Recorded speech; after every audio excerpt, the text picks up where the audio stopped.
再来看今年汉光演习总是有10天9暝，这嘛是历史上时间上介长的。今仔日进入第2天，这嘛是头一届去到城市来做演练。内政部是甲专人商场来合作，伫北中南3个门市内模拟避空式的避难路线，互民众学习应变，嘛来提悬全民防卫论性。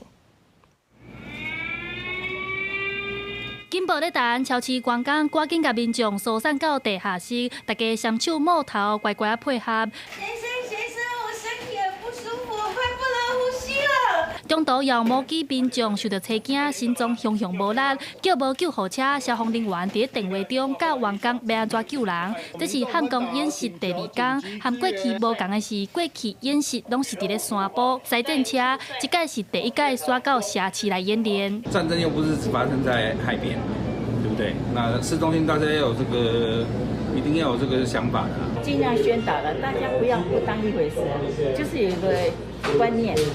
事情发生了，顾好自己。内政部表示，这届选择超市是为着要让民众在生活场合中就防灾意识。超市是真侪人买物资的所在，加上专人有真侪地下室，地下室就是炸弹来的时阵上安全、上好味的所在。